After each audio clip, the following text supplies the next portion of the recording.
Pessoal, continuando aqui a parte do princípio da abstração, né? Onde nós paramos no vídeo 3 do nosso estudo jurídico sobre títulos de crédito.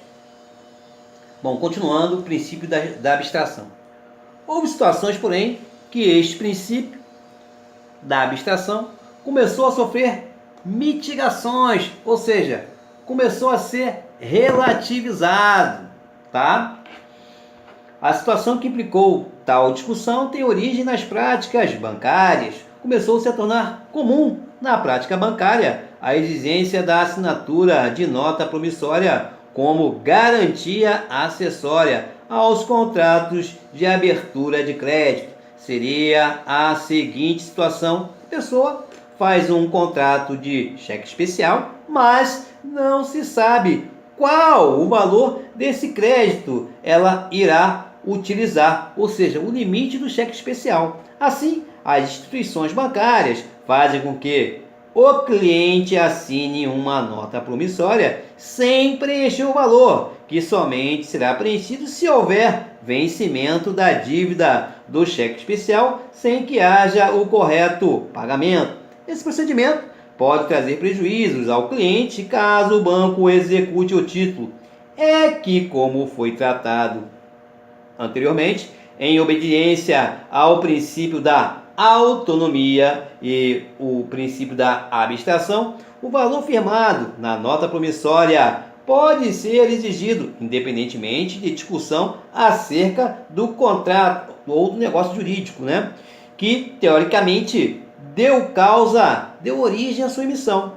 E é daí mesmo que surgem os riscos ao emitente do título, devedor no caso, que servirá de garantia a um contrato de empréstimo bancário, pois a instituição financeira terá posse de um título executivo extrajudicial, cuja discussão estará limitada apenas às exigências formais do documento, além de uma possível cobrança de crédito já extinto ou quitado. Sendo assim, nesses casos específicos, ou seja, em relação à prática bancária, a doutrina e a jurisprudência começaram a reconhecer a falta de abstração dessa nota promissória, permanecendo vinculada ao contrato de abertura de crédito. Ou seja, se ela for executada, o devedor poderá sim argumentar sobre a causa de origem para se opor ou questionar aspectos do pagamento. Bom, o STJ simulou sobre essa tratativa, né, da assinatura de nota promissória como garantia acessória nos contratos de abertura de crédito em instituições bancárias relativas a cheque especial. Bom, súmula 258 do STJ, Superior Tribunal de Justiça, abre aspas, a nota promissória vinculada a contrato de abertura de crédito não goza de autonomia em razão da iliquidez do título que a originou. Iliquidez ou não pagamento. Olha só, o acadêmico de direito, ele tem que estudar lei seca. No nosso caso, o título de crédito está lá no artigo 887 a 926 do Código Civil, né? 2 títulos de crédito, lei seca. Vade-mecum está lá, bonitinho lá. Tem que ler doutrinas para dominar os vocabulários. Você não sabe qual a linha de doutrina que a prova vem, você não sabe, né? Vai pegar um vocabulário que você até conhece o conceito, mas de repente, por um sinônimo, por um capricho pessoal do doutrinador, ele usa um outro termo. E você tem que ler súmula. Não tem jeito. Mas você quer ler resumo. Slide, meu amigo, não vai dar. Você vai ser mediano. Você vai fazer prova, talvez, até para nível técnico. Nível superior não dá, cara. Se você vai prestar concurso nível superior, pode se preparar. Doutrinas, plural, lei seca, que no caso, vade-mecum, né? ou se você não tem Vadimeco, você baixa na internet, enfim. Lei seca e súmula. Não tem jeito, cara. Você não vai fugir disso. Sinto, mas tem que estudar 3 coisas. Mas se o concurso tem 5 matérias, tem que fazer isso nas 5 matérias. Pô, tem súmula para tudo, né? Tu tem que ler súmula. STJ, STF, né? Tá lá, você pega ali súmulas mais recentes, vai no site aí na internet, entendeu? Tem até livros que fazem as súmulas organizadas por assunto, constitucional, administrativo, empresarial, tem que ler, cara. A súmula aqui já é ponto pacífico aqui. A nota promissória vinculada a contrato de abertura de crédito não goza de autonomia em razão da iliquidez do título que a originou. Ponto pacífico. Em relação aqui, ó, crédito lá, instituições bancárias, vai te dar uma situação hipotética que fala sobre garantia acessória aos contratos de abertura de crédito através da assinatura de nota promissória na prática bancária. Questão de prova, mas você tá tranquilo. STJ simulou, tu já leu, entendeu? Um abraço.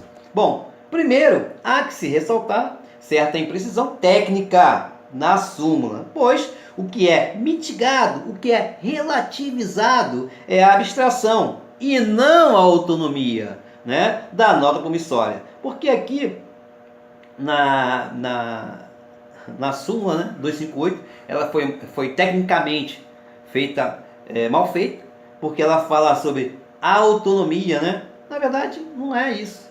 Na verdade, ela quer dizer abstração, tá? Porque aqui, ó, súmula 258. A nota promissória vinculada a contrato de abertura de crédito não goza de autonomia em razão da iliquidez do título que originou. Na verdade, como ela veio para solucionar esses casos de contrato bancário que o banco perde a assinatura da nota promissória, que você não sabe nem o valor que você vai usar do limite, por fim, o STJ, né, emitiu, né, essa súmula aqui.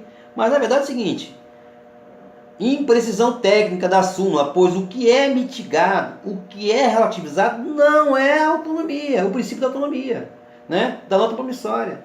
O que é relativizado, o que é mitigado por essa súmula 258 é justamente o princípio da abstração, que nós já falamos, que é a circulação, o endosso, tal. Se não tem circulação, não tem princípio da abstração e o título fica amarrado ao negócio jurídico que originou o título. Entendeu? Já foi falado no vídeo anterior a esse aqui. Ok? Então coloque lá na sua súmula 258 da STJ que a súmula 258, na verdade, asterisco, coloca lá, está falando sobre a mitigação, a relativização não do princípio da autonomia, mas sim do princípio da abstração. Ok? Ou seja, ela impede que haja essa circulação, amarrando, né, o título de crédito ao que deu origem. Como eu já falei no vídeo anterior, não vou repetir. Tá? Não se pode, porém, generalizar a situação. Ela veio com o mote, com a intenção de solucionar a questão das instituições bancárias, da prática bancária. Tá? Observemos que a súmula se refere tão somente nota promissória vinculada a contrato de abertura de crédito e não a toda e qualquer nota promissória que esteja sendo utilizada para o pagamento de um contrato. Porque, como já foi falado aqui, tecnicamente ela foi mal redigida. Tecnicamente ela tinha que ser o mais claro possível, né? Ela realmente ela tinha que ter uma literalidade melhor, né? Bom, vamos falar agora, que a gente falou muito aqui sobre o princípio da autonomia e da abstração, mas na verdade nós começamos com o princípio da abstração, né? Que eu até gosto de falar sobre o princípio da abstração, que é o principal, para mim o principal, é quando o título de crédito vai para a circulação. Eu assinei uma nota promissória, ou um cheque, por exemplo, e deixei no comércio lá, fui embora. O comerciante, para fazer dinheiro, botou em circulação. Se ele botou em circulação, endossou, que eu vou falar mais à frente esse estudo sobre endosso. Se ele botou em circulação, princípio da abstração.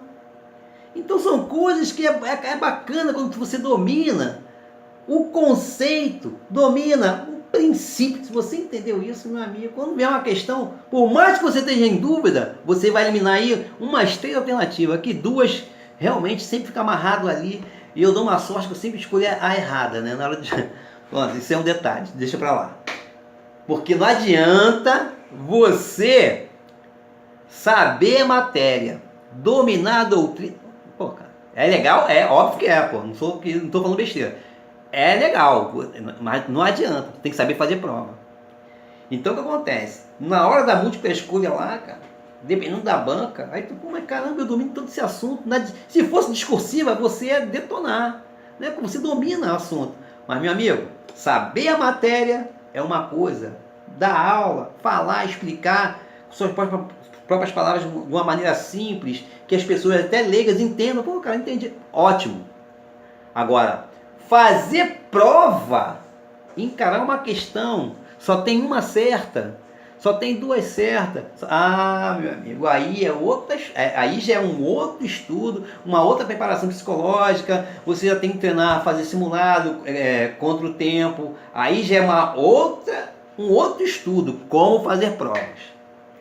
Vamos falar agora, princípio da autonomia, enfim chegou. Bom, o segundo princípio, primeiro foi o princípio da abstração, importantíssimo. Por quê? Porque tem a ver com circulação. O mote, a ideia do título de crédito é circular. A partir do momento que o comerciante, ou a pessoa que recebeu, enfim, estou sempre falando comerciante como exemplo, a pessoa que recebeu o título de crédito, cheque, nota promissória, botou ele para frente, terceirizou para um escritório de cobrança financeira, uma financeira que cobra, escritório que cobra aí faz cobrança. A partir do momento que ele circulou, princípio da abstração, porque ele foi feito. O título de crédito foi feito para circular. Beleza. Princípio da autonomia. Bom, apesar de guardar certa semelhança com o primeiro, com o princípio da abstração, não é idêntico a ele e possui consequências de extrema importância. De acordo com o princípio da autonomia, que é o nosso princípio em comento, né? Das relações cambiárias, cada relação jurídica existente no título é autônoma uma da outra. Literalidade do princípio da autonomia, independência, claríssimo, né? Questão de semântica, né? Princípio da autonomia, pô, autonomia, pô, cara, independência, independe, ótimo. Bom, isso quer dizer que o possível vício de uma relação não contamina as demais. Cada relação, portanto, será vista separadamente, como se formassem obrigações e direitos separados. Como se vê, ou como se verá, né, no decorrer do estudo do título de crédito, pode envolver diversas pessoas, como endossantes e avalistas. O instituto do endosso, o instituto do aval, vou tratar também no decorrer do estudo, para não quebrar raciocínio aqui, senão vai para endosso, tá? Tudo no seu tempo, tá? Calma que eu estou aqui. Bom, de acordo com o princípio da autonomia, cada participante só poderá opor exceções a outros que sejam de caráter pessoal e diretamente ligada à sua relação. Vamos novamente, né, pensar num caso hipotético, né? Sempre bom o exemplo, né, para a gente abrir nosso horizonte, né? Vislumbrar. Bom, caso prático. Imaginemos que André passou uma nota promissória para Pedro, ou melhor, para Paulo, para pagar um serviço prestado por ele. Como só poderia resgatar a promissória em 30 dias, Paulo a repassou, colocou em circulação, né, para Cláudia, que depois a repassou para Faustina. Ou seja, está circulando bem, né? No dia do vencimento, né, da nota promissória, não houve pagamento. da mesma. E Faustina buscou o pagamento de todos os devedores: André, Paulo, Cláudia. Certo? Bom, Cláudia recusou-se a pagar, pois Faustina não havia cumprido com o compromisso que fez com ela, né? Com ela lhe passasse a promissória. Bom, de novo, Cláudia recusou-se a pagar, pois Faustina não havia cumprido com o compromisso que fez com que ela lhe passasse a promissória. Bom, sendo assim, né? Paulo, sabendo disso, também se recusa pelo mesmo motivo. Ocorre que, pelo princípio da autonomia, cada relação negocial é independente uma da outra. E, no caso Paulo, não pode se valer da exceção que pertence a Cláudia contra Faustina. Paulo vai ter que pagar o título, assim como André, que é devedor principal. De novo, André passou uma nota promissória para Pedro. Vai escrevendo aí.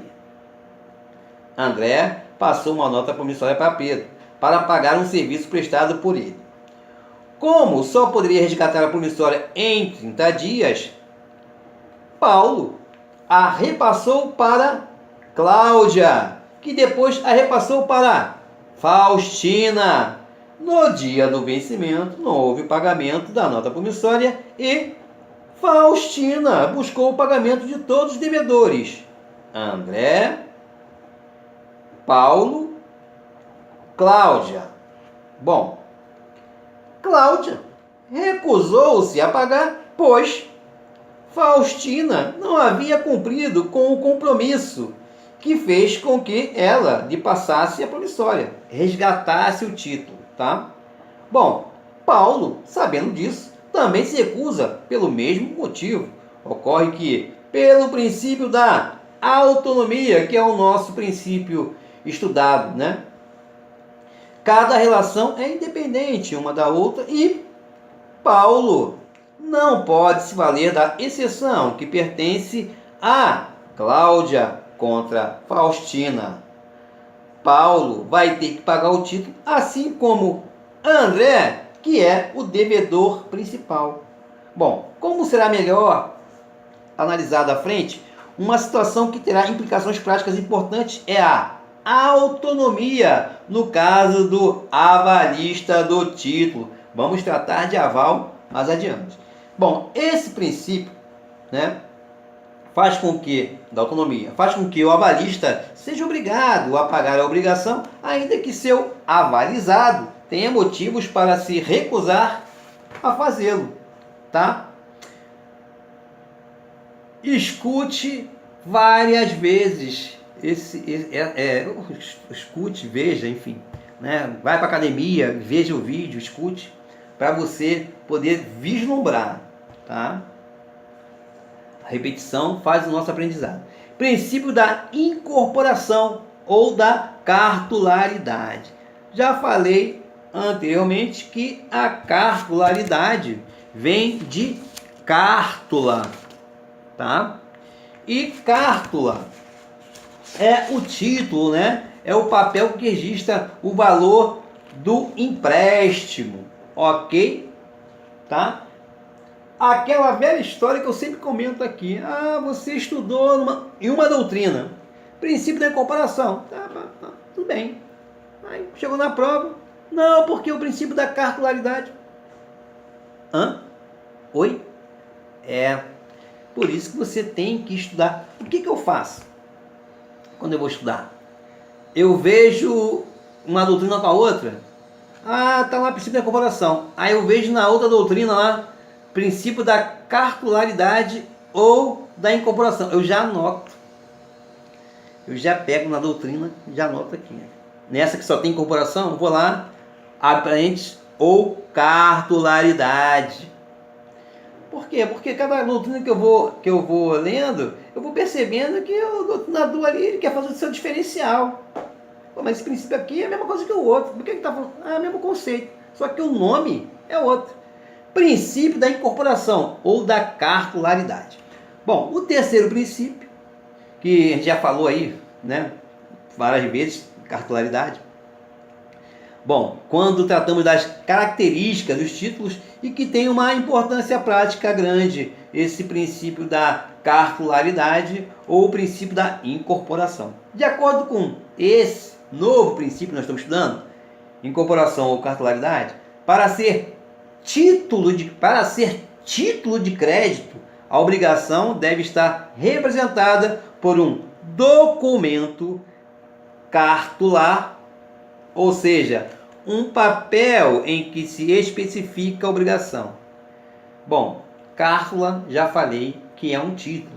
Cártula é um documento que vem escrito o valor, né, a ser pago, né? Eu já escrevi isso aqui várias vezes, né? Título, papel que registra o valor do empréstimo a ser pago. Ok? Tá. Destarte resume-se o crédito a termo, escrito aqui. Bom, tal cártula, que já sabemos que é título, deve ser independente de qualquer outro documento. Não pode estar, por exemplo, escrita no meio de um contrato. Deve ter a mobilidade necessária para a sua devida circulação do crédito.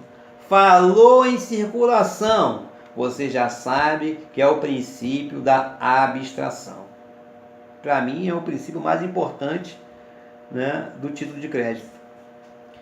Bom, pelo princípio da cartularidade, o credor do título de crédito, né, credor, quem vai cobrar, deve provar que se encontra de posse do documento, da cártula, né, do título, para exercer o direito nele mencionado, que está escrito nele.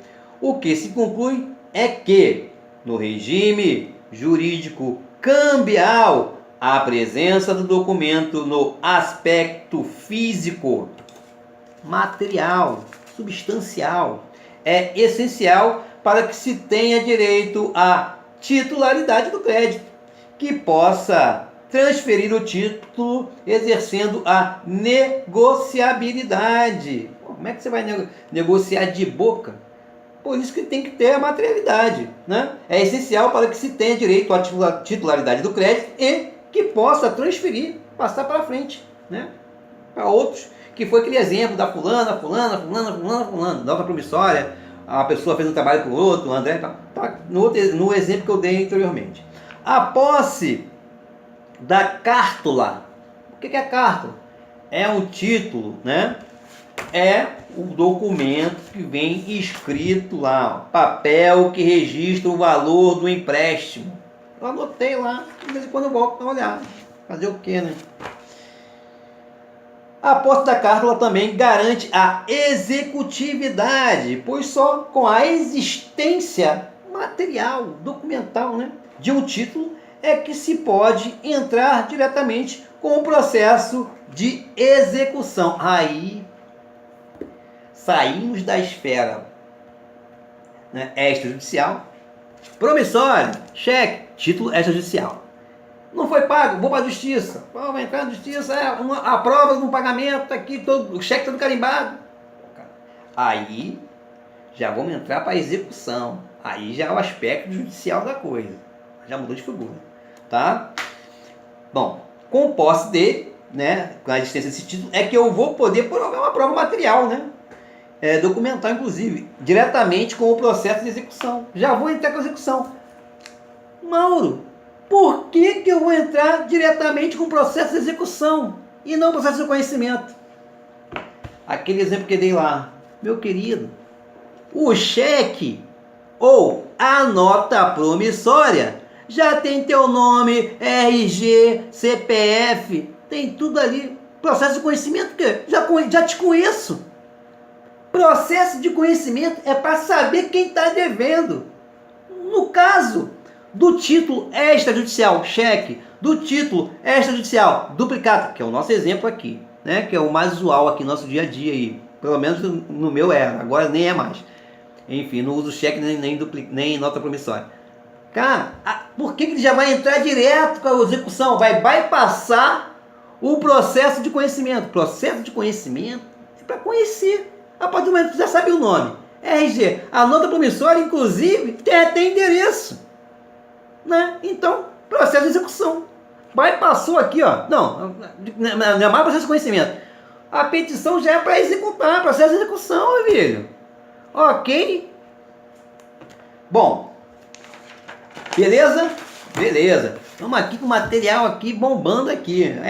Vou aqui, ainda vou aqui no nosso Vademecum aqui, vou aqui no Google aqui. Vamos lá.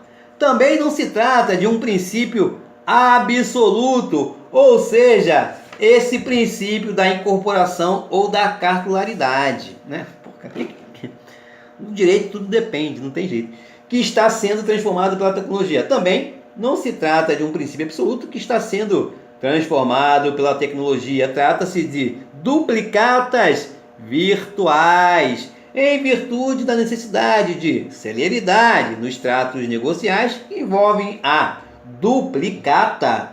Ela começou a ser feita em computador, não se tendo mais o documento cartular. No caso, a duplicata, né? Essa utilização foi se tornando tão importante que o Código Civil de 2002 reconheceu a existência desse tipo de título, preconizando no parágrafo 3º do artigo 889, que diz em loco: o título poderá ser emitido a partir dos caracteres criados em computador ou meio técnico equivalente e que constem da escrituração do emitente, que dependendo pode ser o devedor, né? Como já falamos no caso da nota promissória e do cheque, observados os requisitos mínimos previstos neste artigo. Essa situação da duplicata virtual nós vamos tratar de maneira específica mais à frente. O que eu vou falar agora é sobre esse artigo, o artigo 889, parágrafo 3º. O título poderá ser emitido a partir dos caracteres criados em computador ou meio técnico equivalente e que constem da escrituração do emitente, observados os requisitos mínimos previstos neste artigo.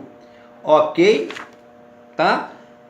O parágrafo 3º traz novidade para a teoria geral dos títulos de crédito, pois trata de títulos emitidos pelo computador ou meio técnico equivalente e a tentativa de atualizar os títulos de crédito sem extrair absolutamente a cartularidade, ou seja, o documento propriamente dito em papel. É a desmaterialização do título de crédito. É a visão da modernidade e da possibilidade de novas formas de relacionamentos mercantis, como as já existentes no caso das duplicatas virtuais. Ok? Ficamos por aqui. E no próximo vídeo, né, vamos tratar do princípio da literalidade.